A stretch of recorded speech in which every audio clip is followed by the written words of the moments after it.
Hello dear friends, welcome to RJ's physics classes. Motion along a straight line എന്ന ചാപ്റ്ററിലൂടെയാണ് നമ്മളിപ്പോൾ പറഞ്ഞു പോയിക്കൊണ്ടിരിക്കുന്നത്. Displacement എന്താന്ന് പറഞ്ഞു, shortest length between 2 points, distance actual length between 2 points, പിന്നെ speed and velocity പറഞ്ഞു, distance travelled by time taken, speed, displacement travelled by time taken, velocity. പിന്നെ പറഞ്ഞത് ആക്സിലറേഷൻ ആണ്. Acceleration is change in velocity divided by time. അല്ലേ? Speed is rate of change of distance traveled. Velocity is rate of change of displacement traveled. Acceleration is change in velocity by time or rate of change of velocity. രണ്ട് തരം acceleration. One is positive acceleration, other one is negative acceleration or retardation. ഇതാണ് നമ്മൾ പറഞ്ഞത്. ആണല്ലോ, സംശയമൊന്നുമില്ലല്ലോ. വെറുതെ നിങ്ങളൊന്ന് refresh ചെയ്തത് മാത്രം നിങ്ങളെ മെമ്മറിനെ. ഓക്കെ, പിന്നെ നമ്മളതിൽ പറഞ്ഞത് ഡിഫറെൻറ്റ് ടൈപ്സ് ഓഫ് സ്പീഡും ഡിഫറെൻറ്റ് ടൈപ്സ് ഓഫ് വെലോസിറ്റിയും ഡിഫറെൻറ്റ് ടൈപ്സ് ഓഫ് ആക്സിലറേഷനും. അതിൽ ആവറേജ് വെലോസിറ്റി മാത്രം നമ്മൾ സ്പെസിഫിക് ആയിട്ട് രണ്ട് ക്വാണ്ടിറ്റീസ് എക്സ്ട്രാ പറഞ്ഞു, half of time, half of displacement. Okay, പിന്നെ പറഞ്ഞത് the most wanted one, equations of motion. Okay, equations of motion ആയിരുന്നു നമ്മൾ ലാസ്റ്റ് പറഞ്ഞ ടോപ്പിക് ആണല്ലോ, ഇക്വേഷൻസ് ഓഫ് മോഷൻ. ഞാൻ ഇക്വേഷൻ ഓഫ് മോഷനെ ബോർഡിൽ എഴുതാം. ഫസ്റ്റ് ഇക്വേഷൻ, ഓക്കെ, നമുക്കറിയാം v equal to u plus a t. This our first equation ആണല്ലോ, v equal to u plus a t. Second equation, S is equal to ut plus half at square. ഒന്നാമത്തെ ഇക്വേഷൻ്റെ പേര് velocity time relation, രണ്ടാമത്തെ ഇക്വേഷൻ്റെ പേര് displacement time relation. Okay, ഒന്ന് velocity time relation, രണ്ടാമത്തെ displacement time relation, മൂന്നാമത്തെ velocity displacement relation. v square is equal to u square plus 2s. ഈ മൂന്ന് equations എപ്പോഴാണ് യൂസ് ചെയ്യാന്നാണ് നമ്മൾ പറഞ്ഞത്? യൂണിഫോം ആക്സിലറേഷനിൽ ഹൊറിസോണ്ടലായിട്ട് മൂവ് ചെയ്യുമ്പോൾ ഈ ഇക്വേഷൻസ് നമ്മൾ യൂസ് ചെയ്യുക യൂണിഫോം ആക്സിലറേഷനിൽ ഹൊറിസോണ്ടലായിട്ട് മൂവ് ചെയ്യുമ്പോഴാണ്. Okay, this equation can be use in the situation if an object moving with uniform acceleration in the horizontal direction. Okay, so അതിവിടെ മാർക്ക് ചെയ്യാം, ഹൊറിസോണ്ടലായിട്ട് യൂണിഫോം ആക്സിലറേഷനിൽ. ഓക്കെ, ഹൊറിസോണ്ടലായിട്ട് യൂണിഫോം ആക്സിലറേഷനിൽ മൂവ് ചെയ്യുമ്പോൾ V can use this equation. ഇനി നിയമപ്രകാരം നമ്മൾ velocity vector ആവുകൊണ്ട് അതിന് direction എടുക്കണം. അതിന് നമ്മൾ സൈൻ കൺവെൻഷനാണ് സാധാരണ യൂസ് ചെയ്യാം. കാർട്ടീഷ്യൻ സൈൻ കൺവെൻഷൻ എന്ന് പറഞ്ഞ സിസ്റ്റം. ആ സിസ്റ്റത്തിൻ്റെ ലോജിക് ഇത്രേ ഉള്ളൂ. ഓക്കെ, സോ ഞാനിവിടെ വരയ്ക്കാം. ഇങ്ങനെ എക്സ് വൈ ആക്സിസ് നമ്മൾ മാർക്ക് ചെയ്താൽ, ഓക്കെ, ഇങ്ങനെ എക്സ് വൈ ആക്സിസ് മാർക്ക് ചെയ്യുകയാണെങ്കിൽ നമുക്കറിയാം വലതുഭാഗത്തേക്ക് വരുന്ന ക്വാണ്ടിറ്റി ഒക്കെ പോസിറ്റീവാണ്, മുകളിലേക്കുള്ളതൊക്കെ പോസിറ്റീവാണ്, ലെഫ്റ്റിലേക്ക് വരുന്നത് നെഗറ്റീവാണ്, താഴേക്ക് വരുന്നത് നെഗറ്റീവാണ്. ഓക്കെ, സോ വലതുഭാഗത്തേക്ക് വരുന്നതൊക്കെ പോസിറ്റീവാണ്, മുകളിലേക്ക് പോണത് പോസിറ്റീവാണ്, ലെഫ്റ്റിലേക്ക് നെഗറ്റീവ്, താഴേക്ക് നെഗറ്റീവ്. ഇത് നമ്മൾ ചെറിയ ക്ലാസ്സിൽ പഠിച്ച ലോജിക്കാണ് അല്ലേ. എക്സ് വൈ ആക്സിസിൻ്റെ സെൻട്രൽ പോയിന്റിനെ നമ്മൾ ഒറിജിൻ എന്ന് വിളിക്കും. Towards right we will take as positive and upward direction should be taken as positive, left side should be taken as negative, downward should be taken as negative. Okay, നമുക്കറിയാം 1 2 3 എന്നാണ് എഴുതുക, ഇങ്ങോട്ട് -1 -2 -3 അല്ല എഴുതുക, മുകളിലേക്ക് 1 2 3, താഴേക്ക് -1 -2 -3. ഇങ്ങനെയാണല്ലോ നമ്മൾ എഴുതി പോവുക. പറഞ്ഞതിന് സംശയമൊന്നും ഇല്ല എന്ന് പ്രതീക്ഷിക്കണം. ക്ലിയർ അല്ലേ? ഈ രീതിയിലാണ് നമ്മൾ ഇക്വേഷൻസ് ഓഫ് മോഷനെയും മാറ്റേണ്ടത്. വലതുഭാഗത്തേക്കാണെങ്കിൽ പ്ലസ് വി എടുക്കുക, ഇടതുഭാഗത്തേക്കാണെങ്കിൽ മൈനസ് വി എടുക്കുക, അപ്വേർഡ്സ് പോസിറ്റീവ് എടുക്കുക, ഡൗൺവേർഡ്സ് നെഗറ്റീവ് എടുക്കുക. ഓക്കെ, അങ്ങനെ ഓരോ ക്വാണ്ടിറ്റിയും സെലക്ട് ചെയ്യണം.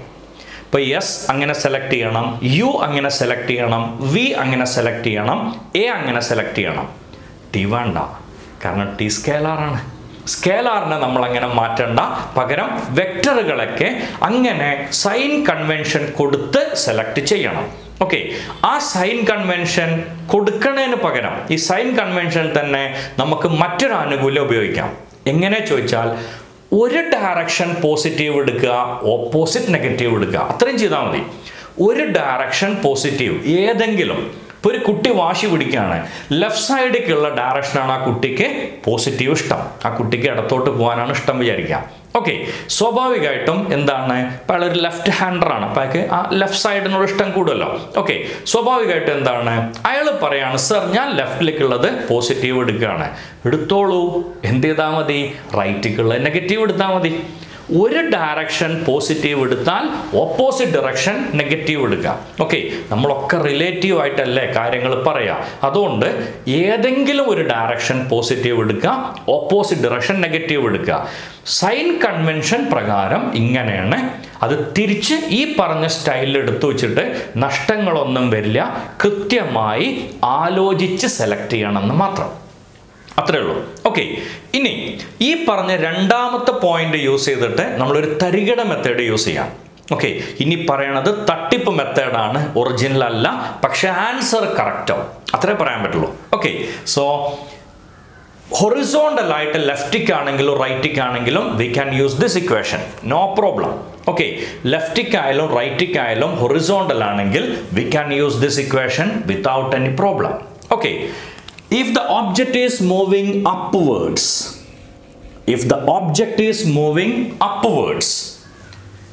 അവിടെ ഞാൻ ഉപയോഗിക്കണ ഒരു തട്ടിപ്പ് മെത്തേഡ് ഇതാണ്. സാധാരണഗതിയിൽ നമ്മളൊരു വസ്തുവിനെ താഴേക്ക് ഇടുമ്പോഴല്ലേ ജി എന്ന് പറഞ്ഞ ആക്സലറേഷൻ ഡ്യൂ ടു ഗ്രാവിറ്റി എടുക്കാറ്. അതിനെ നമ്മൾ പോസിറ്റീവായിട്ട് എടുക്കുക. താഴേക്ക് വരുന്ന ജീനെ പോസിറ്റീവായിട്ട് എടുക്കുക. അപ്പം മുകളിലേക്ക് പോണ ജി എന്തായിട്ട് എടുക്കുക, നെഗറ്റീവായിട്ട്. ഓക്കെ, സോ ജി എന്നുള്ളത് നമ്മൾ അങ്ങനെ നോക്കുകയാണ്. വേറെ ഒന്നിനും സൈൻ കൺവെൻഷൻ കൊടുക്കണില്ല. ആകെ ഒരേ ഒരു ക്വാണ്ടിറ്റിക്ക് മാത്രം ഏതിനാണ്, ഡൗൺവേർഡ് ഡിറക്ഷനിലെ ജിക്ക് പോസിറ്റീവായിട്ട് എടുക്കണം. ഓക്കെ, സ്വാഭാവികമായിട്ടും ബാക്കിയൊക്കെ അതിനനുസരിച്ച് അഡ്ജസ്റ്റ് ആവണം. ആ രീതിയിലൊരു തട്ടിപ്പാണ് ഞാൻ പറയാൻ പോണത്. Okay, so if you are taking an object moving upwards, then S should be replaced by H and A should be replaced by minus G. Okay, വേറെ മാറ്റങ്ങളൊന്നും വരുത്തരുത്. എസ് എന്നുള്ളതിനെ എച്ച് ആക്കി മാറ്റുക. അത് മുകളിലേക്കാണോ താഴേക്കാണോ നോക്കരുത്. എസ് എച്ച് ആണ് നമ്മൾ അടുത്ത കേസുകളിൽ. എ എന്നുള്ളത് മുകളിലേക്കാണെങ്കിൽ മൈനസ് ജി, താഴേക്കാണെങ്കിൽ പ്ലസ് ജി. ഈ ചേഞ്ച് മാത്രം. ഓക്കെ, അപ്പോൾ ഒന്നാമത്തെ ഇക്വേഷന് വരുന്ന മാറ്റം എന്താവും, very simple, v equal to U minus G t. രണ്ടാമത്തെ ഇക്വേഷന് വരുന്ന മാറ്റം എന്താവും, h equal to U T minus half G T square. മൂന്നാമത്തെ ഇക്വേഷന് വരുന്ന മാറ്റം എന്താവും, v square is equal to u square minus 2gh. Okay, ഇനി താഴേക്ക് വരുന്ന ഒരു കേസാണെങ്കിൽ വരുന്ന വ്യത്യാസം, എസ് എന്നുള്ളത് വീണ്ടും എച്ച് ആയിരിക്കും, എ എന്നുള്ളത് പ്ലസ് ജി ആയിട്ട് എടുക്കാം. അപ്പോൾ നമുക്ക് ആൻസർ കിട്ടുക എങ്ങനെയാണ്, v equal to U plus G t, h equal to U T plus half G T square, and v square is equal to u square plus 2gh. V equal to U plus GT, H equal to UT plus half GT square, V square equal to U square plus 2gh. ഞാൻ നേരത്തെ പറഞ്ഞു, sign കൺവെൻഷൻ്റെ ആനുകൂല്യം ഇല്ലാണ്ടാണ് ഞാൻ equation എഴുതിയത്. അതാണ് ഞാൻ നേരത്തെ അതിനെ തട്ടിപ്പ് എന്നുള്ള വാക്ക് വിശേഷിപ്പിച്ചത്. ഓക്കെ, പക്ഷേ ഈ പറഞ്ഞ കണ്ടീഷൻ സൈൻ കൺവെൻഷൻ കൊടുത്താലും അവസാനം ഇങ്ങോട്ട് തന്നെയാണ് തിരിച്ചു വരിക. ഓക്കെ, ഈ കേസ് തന്നെയാണ് നമുക്ക് കിട്ടുക എന്നർത്ഥം. അതിൽ മാറ്റമൊന്നും ഉണ്ടാവില്ല. അപ്പോൾ ഈ കണ്ടീഷൻ നമ്മൾ എടുക്കുകയാണ് വിചാരിക്കുക, മുകളിലേക്ക് പോണത് പോസിറ്റീവാണ്. സോ അപ്വേർഡ് ഡിറക്ഷൻ പോസിറ്റീവായിട്ട് എടുത്തു എന്ന് വിചാരിക്കുക. Okay. So upward direction positive ആണ്, അപ്പോൾ യു പോസിറ്റീവ് ആണ്, വി പോസിറ്റീവ് ആണ്, ടി ഡയറക്ഷൻ ഒന്നും എടുക്കണ്ട. അപ്പൊ ശരിക്കും നിയമപ്രകാരം വരേണ്ടത് v equal to U plus G t എന്നാണ് വരേണ്ടത്. സംശയമൊന്നുമില്ല, v equal to U plus G t എന്ന് വരണം. പക്ഷേ മുകളിലേക്ക് പോകുമ്പോൾ വെലോസിറ്റി കൂടുകയാണോ കുറയാണോ ചെയ്യുക? മുകളിലേക്ക് പോകുന്തോറും വെലോസിറ്റി കുറഞ്ഞ് വരല്ലേ ചെയ്യുക. ഓക്കെ, വെലോസിറ്റി കുറഞ്ഞ് വരിക എന്ന് പറഞ്ഞാൽ ഇറ്റ് ഈസ് നെഗറ്റീവ് ആക്സിലറേഷൻ. അപ്പോൾ അയാൾക്ക് നമ്മൾ എന്ത് കൊടുക്കേണ്ടി വരും? മൈനസ് ജി കൊടുക്കേണ്ടി വരും. പറഞ്ഞല്ലോ, ജി ക്ലിയർ ആയില്ലേ? അപ്പോൾ ഇത് മൈനസ് ജി ആയിട്ട് മാറും. അൾട്ടിമേറ്റ്ലി ഇക്വേഷൻ എങ്ങോട്ട് തന്നെ തിരിച്ചു വരും? V equal to U minus G ടിയിലേക്ക് തിരിച്ചു വരും. നമ്മളതൊന്നും ആലോചിച്ചില്ല. നമ്മൾ എന്താ ആലോചിച്ചുള്ളൂ? മുകളിലേക്കാണോ എ എന്നുള്ളത് മൈനസ് ജി, ബാക്കി ഒന്നിനും മാറ്റില്ല. V equal to U minus G T. Okay, ഇനി ഒരു കുട്ടി ഡയറക്ഷൻ ഒക്കെ കൊടുത്തു. വി മുകളിലേക്ക് പോസിറ്റീവ്, യു മുകളിലേക്ക് പോസിറ്റീവ്, ജി മുകളിലേക്ക് പോസിറ്റീവ് എന്നൊക്കെ എടുത്ത് എഴുതി V equal to U plus G T. അപ്പോഴാണ് ഐഡിയ ഒന്നും കൂടി വരുന്നത്. മുകളിലേക്ക് പോകുമ്പോൾ ആക്സിലറേഷൻ നെഗറ്റീവ് ആണ്, അപ്പം മൈനസ് ജി കൊടുക്കണം. അപ്പം ഇക്വേഷൻ തിരിച്ചെങ്ങോട്ട് തന്നെ എത്തും? V equal to U minus g ടിക്ക് എത്തും. അപ്പം നേരത്തെ കൊടുത്താൽ പോരെ. ഓക്കെ, ഇനി ഇതും അങ്ങനത്തെ എല്ലാം ആലോചിച്ച് നോക്കിയേ. H equal to U T plus half G T square വരാം. പക്ഷെ റിട്ടാർഡേഷൻ ആണ്, അതുകൊണ്ട് അവിടെ എന്തായിട്ട് മാറും? മൈനസ് ജി വരും. ഇത് മൈനസ് ആയിട്ട് മാറും. അടുത്ത ഞാൻ പറയേണ്ട ആവശ്യമില്ലല്ലോ. ഓക്കെ, ഇനി ഇത് നോക്കിക്കോളൂ. താഴേക്ക് വരുമ്പോൾ നെഗറ്റീവാണ്. ഓക്കെ, താഴേക്ക് വരുമ്പോൾ നെഗറ്റീവാണ്. അപ്പം എങ്ങനെയാണ് കൊടുക്കേണ്ടത്? V equal minus V equal to minus U minus G T. Minus V equal to minus V minus G T. പറഞ്ഞല്ലോ, ജി ക്ലിയർ ആയില്ലേ? കാരണം ഒക്കെ താഴേക്കാണ്. ഓക്കെ, അവിടെ ജി പോസിറ്റീവ് ആണ്. അതുകൊണ്ട് തന്നെ minus V equal to minus U minus plus G T. Okay, എല്ലാറ്റിലും മൈനസ് വന്നാൽ നമ്മൾ എന്താ ചെയ്യുക? ആ മൈനസിനാണ് ക്യാൻസൽ ചെയ്യും അല്ലേ? എഴുതണോ? Okay, so minus V equal to minus U minus plus G T. കാരണം അവിടെ പ്ലസ് ജി ആണ്, ആക്സിലറേഷൻ ആണ്, അപ്പോൾ അത് പോസിറ്റീവ് ആണ്. ഈ മൈനസുകളൊക്കെയാണ് ക്യാൻസൽ ആവും. അപ്പം നമുക്ക് എന്ത് ആൻസർ കിട്ടും? V equal to U plus G T. ഇതേ സ്റ്റൈലിൽ നിങ്ങൾക്ക് ഇതൊക്കെ നോക്കാം. ഓക്കെ, താഴേക്ക് വരുമ്പോൾ എച്ച് നെഗറ്റീവ് ആണ്. So minus H equal to minus U T minus half plus G T square. Okay, എല്ലാറ്റിലും മൈനസ് ഉണ്ട്. സോ മൈനസ് ആണ്, ക്യാൻസൽ ആവുമ്പോൾ തിരിച്ചെഴുതി ഇക്വേഷനിലേക്ക് എത്തും. H equal to U T plus half G T സ്ക്വയർക്ക് എത്തും. നമ്മളുടെ ചെറിയ ബുദ്ധി വെച്ചിട്ട് ഒരുപാട് കാര്യങ്ങൾ അനലൈസ് ചെയ്യുമ്പോൾ ഒരു മെച്ചം കിട്ടും, തെറ്റാനുള്ള സാധ്യത കൂടും. അതുകൊണ്ട് ഏറ്റവും സിംപ്ലസ്റ്റ് വേണം ഞാൻ അവതരിപ്പിച്ചത്. ഹൊറിസോണ്ടൽ ആയിട്ട് പോകുമ്പോൾ എങ്ങോട്ടാണെങ്കിലും ഫസ്റ്റ് 3 കേസസ് 1, 2, 3. മുകളിലേക്ക് പോണ കേസാണ് അടുത്ത 3 എണ്ണം 4, 5, 6. ആ 3 എണ്ണത്തിൽ വരുത്തണ മാറ്റം സ്ട്രൈറ്റ് പോവുകയാണെങ്കിൽ ദൂരം എന്നാണ് പറയുക, മുകളിലേക്ക് പോകുമ്പോൾ ഉയരം എന്നാണ് പറയുക. So s is replaced by h. That's only change.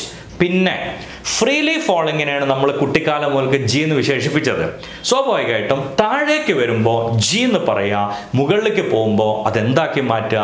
Minus G ആക്കി മാറ്റുക. എന്നിട്ട് ഇക്വേഷനോ മോഷനോ എഴുതിക്കൊള്ളുക. അപ്പം മുകളിലേക്ക് പോകുമ്പോൾ നിങ്ങൾക്ക് 3 ഇക്വേഷൻസ് കിട്ടും, താഴേക്ക് പോകുമ്പോൾ 3 ഇക്വേഷൻസ് കിട്ടും. Total 9 equations. പറഞ്ഞ ഐഡിയ കൃത്യമായിട്ട് മനസ്സിലായോ? സംശയമില്ലല്ലോ.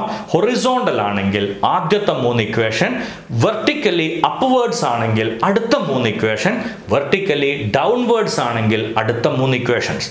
ഇത് സൈൻ കൺവെൻഷൻ കൊടുത്തൊരു കുട്ടി ചെയ്താൽ എങ്ങോട്ടാണോ എത്തുക സെയിം ഇക്വേഷനിലേക്കാണ് എത്തുക. ഒരിക്കൽ കൂടെ സൈൻ കൺവെൻഷൻ്റെ കണ്ടീഷൻ ഞാൻ പറയാം. സർ, നമ്മൾ സയൻറ്റിഫിക്കലി അല്ലേ പോകേണ്ടത്, നമ്മൾ ഫിസിക്സ് അല്ലേ പഠിക്കണത്, അങ്ങനെയൊക്കെ കൂടി പറഞ്ഞ് അങ്ങനെ പോകുമ്പോൾ കുടുങ്ങും. കാരണം ഈ ഗ്രാവിറ്റേഷണൽ ഫോഴ്സ് ആരാ ഉണ്ടാക്കിയെന്നൊക്കെ ചോദിച്ചാൽ പെടും. കാരണം എന്താ വെച്ചാൽ ന്യൂട്ടൺ അങ്ങനെ പറഞ്ഞു. അപ്പം ന്യൂട്ടൺ പറഞ്ഞതിൻ്റെ മുന്നേ ഗ്രാവിറ്റേഷണൽ ഫോഴ്സ് ഉണ്ടായിരുന്നില്ലേ? ഉണ്ടായിരുന്നു. പണ്ടും ന്യൂട്ടൻ്റെ ജീവിതത്തിൻ്റെ മുന്നേയും തേങ്ങ ഞെട്ടറ്റ താഴത്തേക്ക് തന്നെ വീണിരുന്നത്. ന്യൂട്ടൺ അത് കണ്ടുപിടിച്ചു എന്ന് മാത്രമേ ഉള്ളൂ. ഓക്കെ, ഇത് അൾട്ടിമേറ്റ്ലി പറഞ്ഞാണ് പോകുമ്പോൾ അവസാനം ഇത് ഇങ്ങനെയൊക്കെയാണ് എന്ന് പറയേണ്ട ഗതികേടിലേക്ക് നമ്മളെത്തും. ഓക്കെ, സോ ഫിസിക്സ് ടീച്ചർ അങ്ങനെ പറയാൻ പാടില്ല എന്ന് എനിക്കറിയില്ല. ഓക്കെ, ഫിസിക്സിനും അപ്പുറം പ്രകൃതിയിൽ നമ്മൾ കുറേ കാര്യങ്ങൾ മനസ്സിലാക്കിയിട്ടേ ഉള്ളൂ. ഇനിയും മനസ്സിലാക്കാൻ ഇഷ്ടം പോലെ ബാക്കി കിടക്കണം. രജനീകാന്തിന്റെ ഒരു ഫിലിമിലെ ഒരു സെന്റൻസ് കടമെടുത്താൽ, known is a drop and unknown is an ocean. അപ്പോൾ ഓഷ്യനിൽ നമുക്കറിയാത്ത എത്രയോ ഡാറ്റാസ് ഉണ്ട്. അപ്പോൾ അതുകൊണ്ട് തന്നെ എന്താണ്, ആ സയൻറ്റിഫിക് മെത്തേഡ് എന്നൊക്കെ നമ്മളങ്ങനെ പറഞ്ഞു പോകുമെങ്കിലും കുറേ സമയം കഴിയുമ്പോൾ നമ്മൾ തെറ്റിക്കാണ്ട് പോണ മെത്തേഡിലേക്കാണ് നമ്മൾ എത്തേണ്ടത്. പറഞ്ഞ ലോജിക് ക്ലിയർ ആയില്ലേ? ഓക്കെ, ആ പറഞ്ഞ നിയമപ്രകാരം സൈൻ കൺവെൻഷൻ ഞാൻ ഒരിക്കൽ കൂടെ പറയുന്നു. ഇത് എഴുതേണ്ടത് ഇങ്ങനല്ല. മുകളിലേക്ക് പോകുമ്പോൾ കംപ്ലീറ്റ് ക്വാണ്ടിറ്റീസ് പ്ലസ് എടുക്കണം. അപ്പോൾ plus v equal to plus u plus G t എന്നാണ് വരേണ്ടത്. ഓക്കെ, എന്ന് പറഞ്ഞാൽ v equal to U plus G T. അപ്പോഴാണ് ഒരു കാര്യം ആലോചിച്ചത്, എന്താണ് അവിടെ ആക്സിലറേഷൻ അല്ല ആക്ച്വലി സംഭവിക്കുന്നത്, റിട്ടാർഡേഷൻ ആണ്. അപ്പോൾ ഈ ജി എന്ന് പറഞ്ഞാൽ മൈനസ് ആണ്. ഒരു പ്ലസും ഒരു മൈനസും കൂടിയും വന്നാൽ അൾട്ടിമേറ്റ്ലി എന്താണ് വരിക, മൈനസ് ആണ് വരിക. അപ്പോൾ വി ഈക്വൽ ടു എന്ത് കിട്ടും, u minus G T. Okay, ഇതേ ആൻസർ അല്ലേ നമുക്ക് നേരിട്ട് കിട്ടിയിരുന്നത്. പിന്നെ നമ്മൾ ഇത്രയും വളഞ്ഞു മൂക്കുടിക്കേണ്ട ആവശ്യമൊന്നുമില്ല, അത് അങ്ങനെ കിട്ടുക എന്നാണ് പഠിച്ചു വയ്ക്കുക. ഓക്കെ, സോ അപ്വേർഡ്സിൻ്റെ കേസിൽ എ എന്ന് പറയുന്നത് മൈനസ് ജി ആയിരിക്കും, എസ് എന്ന് പറയുന്നത് എച്ച് ആയിരിക്കും. ഡൗൺവേർഡ് മോഷന്റെ കേസിൽ എസ് എന്ന് പറഞ്ഞാൽ എച്ച് ആണ്, എ എന്ന് പറഞ്ഞാൽ പ്ലസ് ജി ആണ്. ഇത്രയും ആലോചിച്ചാൽ നമുക്ക് ഇക്വേഷൻസ് ഓഫ് മോഷൻ കിട്ടും. ക്ലിയർ? ഓക്കെ, ഇനി ഈ ഇക്വേഷൻസ് ഓഫ് മോഷനെ ബേസ് ചെയ്യുന്ന പ്രോബ്ലംസ് ആണ് നമ്മൾ ചെയ്യണത്. ഓക്കെ, ഫസ്റ്റ് ഇക്വേഷൻ ഓഫ് മോഷനെ ബേസ് ചെയ്തിട്ട് നമുക്ക് എന്തൊക്കെ പ്രോബ്ലംസ് ചെയ്യാം. v equal to U plus a t. ഇതിൽ നമ്മൾ ആലോചിക്കേണ്ടതാണ്, ഇതിൽ 4 ക്വാണ്ടിറ്റീസ് തന്നിട്ടുണ്ട്. യു ഉണ്ട്, വി ഉണ്ട്, എ ഉണ്ട്, ടി ഉണ്ട്. പ്രോബ്ലംസ് വരുമ്പോൾ ഏതെങ്കിലും 3 തന്നിട്ടുണ്ടാവും, 4ാമത്തെ കാണാൻ പറയും. അതാണല്ലോ പ്രോബ്ലം. ഓക്കെ, ഏതെങ്കിലും 3 ടേംസ് അല്ലെങ്കിൽ 3 ഡാറ്റാസ് നമുക്ക് തരും, 4ാമത്തെ ഡാറ്റ കാണാൻ നമ്മളോട് ആവശ്യപ്പെടും. അതാണല്ലോ നോർമലി ഒരു പ്രോബ്ലം എന്ന് പറയാം. കുറേ ക്വാണ്ടിറ്റീസ് ഉണ്ടാവും ഇക്വേഷനിൽ, ഒന്നല്ലാത്ത ബാക്കിയൊക്കെ തരും, അവസാനത്തെ ഡാറ്റ കണ്ടുപിടിക്കാൻ നമ്മളോട് ആവശ്യപ്പെടും. ഓക്കെ, ഈ പറഞ്ഞ ഐഡിയ പ്രകാരം എന്തൊക്കെ ഫാക്ടേഴ്സ് നമുക്ക് ഇനി എക്സ്ട്രാ അറിയണം എന്നുള്ളതാണ്. ഓക്കെ, സോ അതിൽ ആദ്യത്തെ കേസ് ഇതാണ്, an object starting from rest. an object starting from rest എന്ന് പറയുമ്പോൾ തന്നെ ഉറപ്പിച്ചോളാം, u ഈക്വൽ ടു 0. ഉറപ്പല്ലേ? A bus starting from rest reaches a velocity എന്ന് പറയുമ്പോൾ റെസ്റ്റ് എന്ന് സ്റ്റാർട്ട് ചെയ്തു, ഇനീഷ്യൽ വെലോസിറ്റി 0 ആണ്. Okay, an object comes to rest അല്ലെങ്കിൽ it stopped, ഇങ്ങനെ എന്തെങ്കിലുമാണ് തന്നതെങ്കിൽ v equal to 0.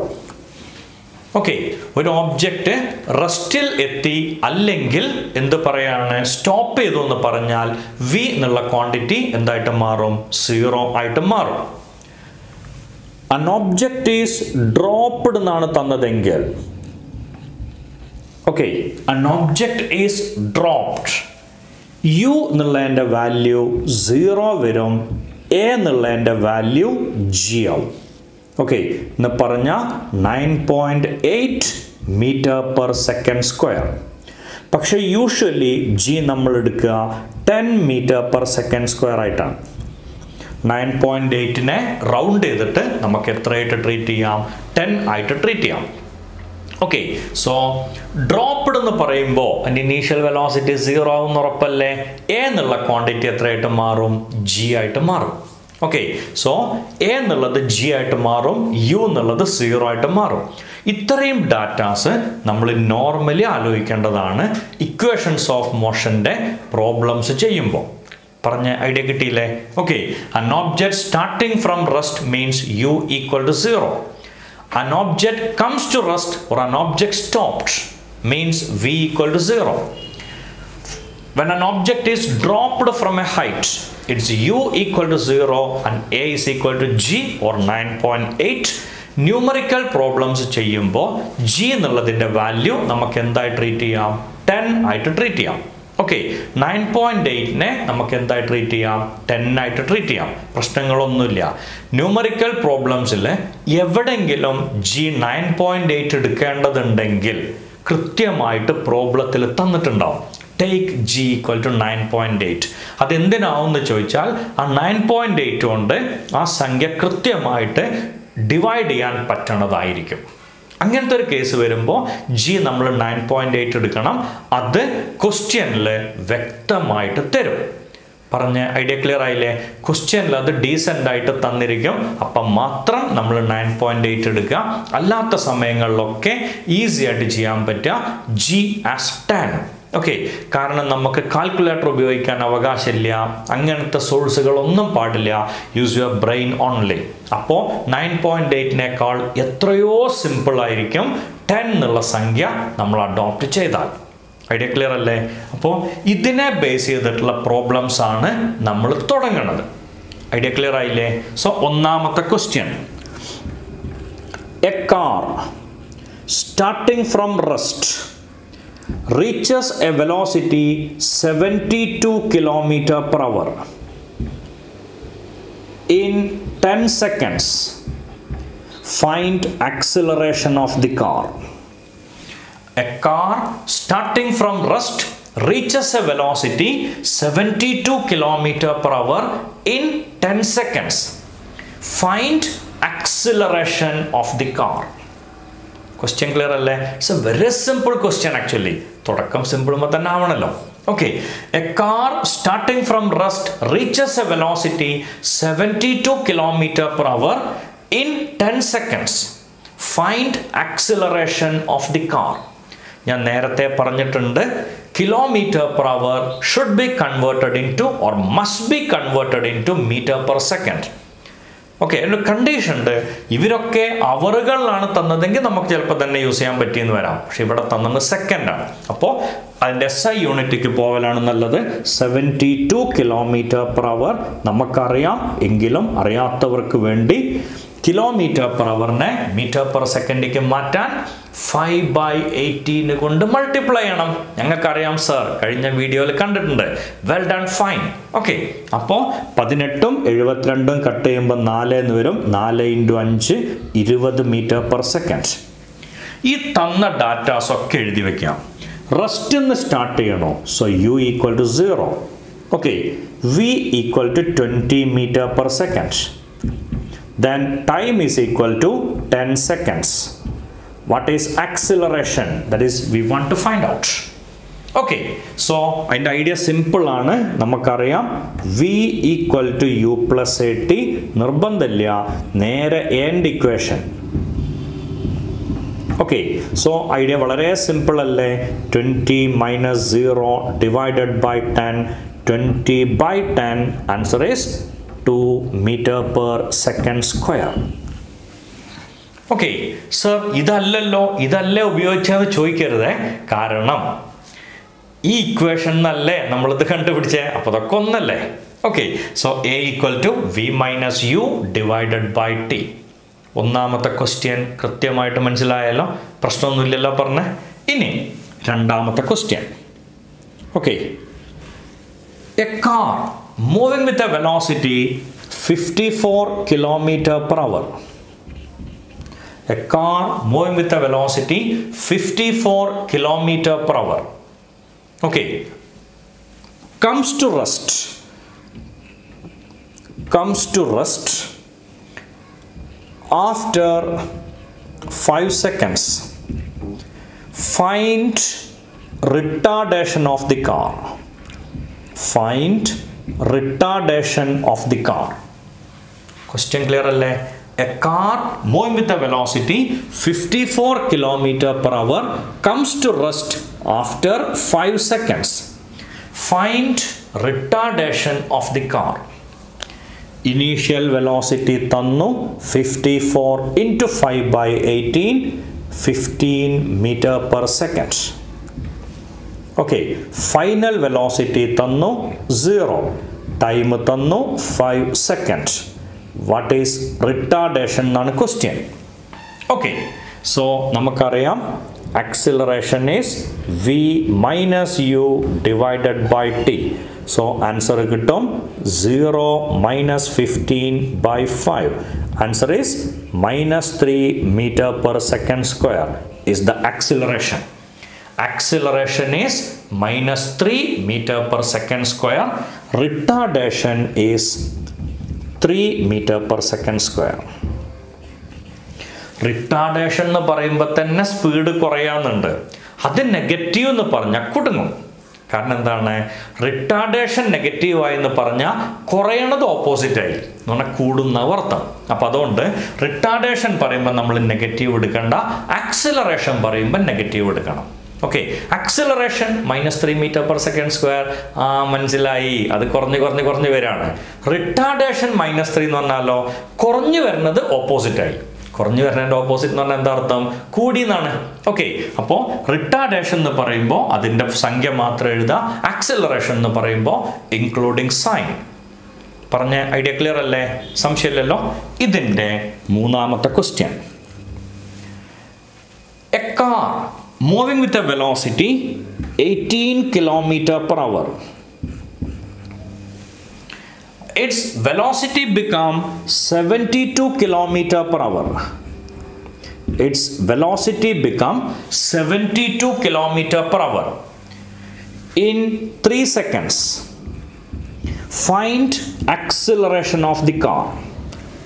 A car moving with a velocity 18 km/h. Its velocity become 72 km/h in 3 seconds. Find acceleration of the car. പറഞ്ഞ logic clear അല്ലേ? A car moving with a velocity 18 km/h. Okay, it's velocity become 72 km/h in 3 seconds. Find acceleration of the car. So ആക്സിലറേഷൻ്റെ equation നമുക്കറിയാം, v-u/t. v എന്ന് പറഞ്ഞാൽ 20 m/s. Time already തന്നിട്ടുണ്ട്.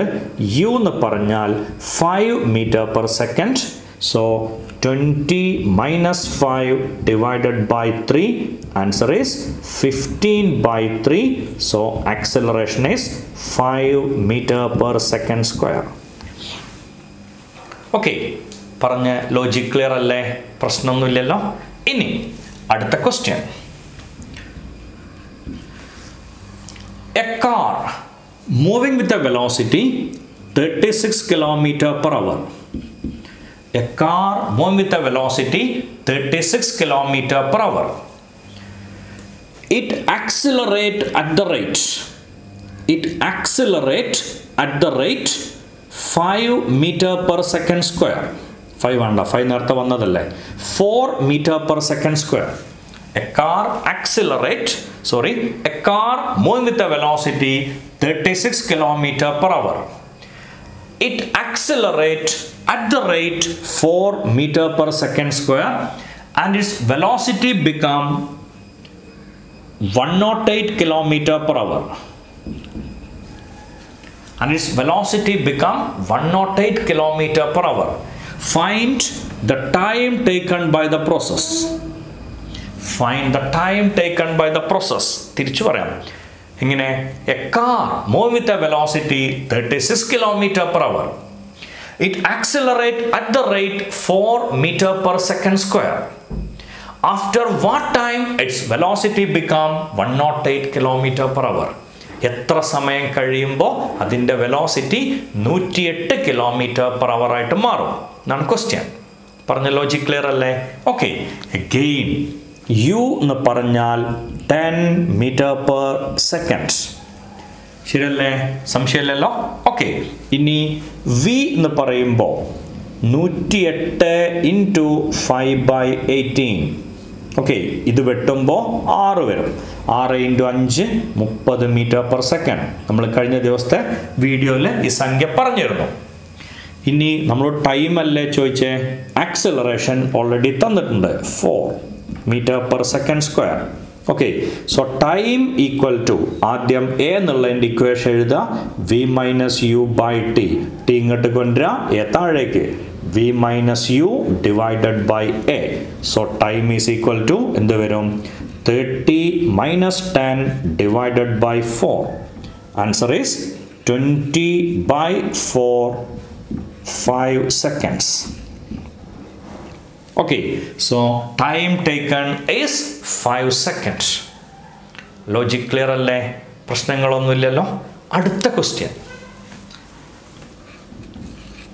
കുറേ നേരമായല്ലേ car എന്ന് പറയണോ? നമുക്ക് മാറ്റാം. A bus moving with a velocity 18 km/h. A bus moving with a velocity 18 km/h.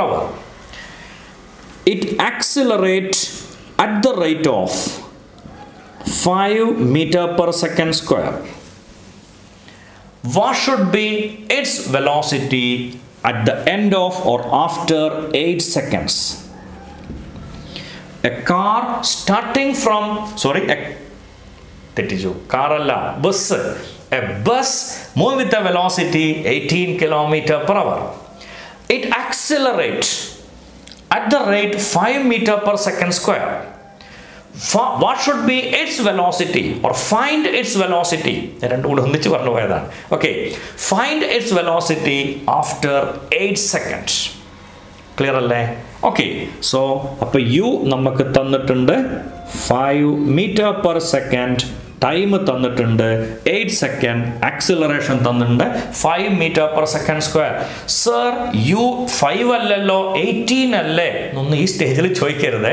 18 km/h എന്ന് പറഞ്ഞാൽ എത്രയാണ്? 5 m/s ആണ്, നമുക്കറിയാലോ. ഓക്കെ, സോ നമുക്ക് വേണ്ടത് വി ആണ്. V equal to U plus 80. Okay, so v നമുക്കറിയില്ല.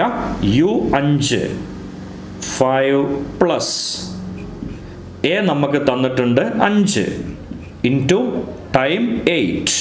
സോ ആൻസർ കിട്ടും 5 + 40 45 m/s. Okay, so v equal to U plus 80 എന്നുള്ള ഇക്വേഷനെ ബേസ് ചെയ്തിട്ടുള്ള ഡിഫറെൻറ്റ് ക്വസ്റ്റ്യൻസ് ഞാൻ നേരത്തെ പറഞ്ഞു. Very simple questions. പക്ഷേ ലോജിക് നമ്മളെ ബ്രെയിനിൽ കോൺക്രീറ്റ് ആയിട്ട് നിൽക്കണമെങ്കിൽ we should start from simple.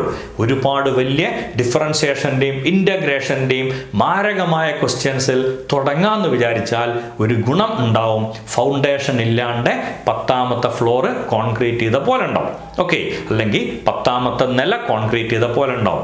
Foundation തറടാണ്ട് 10ാം നില കോൺക്രീറ്റ് ചെയ്യാൻ പറ്റുമോ? പറ്റില്ല. ആദ്യം ഫൗണ്ടേഷൻ ക്ലിയർ ആവുക, അപ്പോൾ 10ാമത്തെ നില കോൺക്രീറ്റ് ചെയ്താൽ അത് ഉറച്ചു നിൽക്കും. Otherwise it will fall down. So make your base or foundation concrete. Okay, അത് കൃത്യമായിട്ട് ഉറപ്പിക്കാൻ അതിൽ നിന്ന് വരുന്ന എല്ലാ ക്വസ്റ്റ്യൻസും, എല്ലാ ഇക്വേഷൻ ഓഫ് മോഷനെയും അല്ലെങ്കിൽ എല്ലാ ഇക്വേഷൻസിനെയും ബേസ് ചെയ്തിട്ട് നമ്മൾ ഇങ്ങനെ പ്രോബ്ലംസ് ചെയ്തോണമെന്നില്ല. ഇത് പറഞ്ഞതിന് ഒരു വ്യക്തമായ ഉദ്ദേശമുണ്ട്. ഒരു ഇക്വേഷൻ ഓഫ് മോഷൻ നിങ്ങൾക്ക് കിട്ടിയാൽ ഇതുകൊണ്ട് എന്തൊക്കെ സർക്കസ് നടത്താം, ഇതൊക്കെ തന്നെയല്ലേ ക്വസ്റ്റ്യറിനെ സാറും ചെയ്യാം. അപ്പം നമുക്ക് ആ സർക്കസിനെ പറ്റി ഒരു ബോധം കൃത്യമായിട്ട് കിട്ടും. Logic clear? Okay, so v equal to U plus 80 equations of മോഷൻ്റെ പ്രോബ്ലം സെഷൻ്റെ ഫസ്റ്റ് പാർട്ട് വീഡിയോ ഇവിടെ അവസാനിപ്പിക്കാം. ഈ വീഡിയോയിലെ ഐഡിയാസൊക്കെ നിങ്ങൾക്ക് മനസ്സിലായിട്ടുണ്ടാവും എന്ന ശുഭാപ്തി വിശ്വാസത്തോടു കൂടി ഞാൻ ഇന്നത്തെ വീഡിയോ അവസാനിപ്പിക്കുന്നു. Thank you all.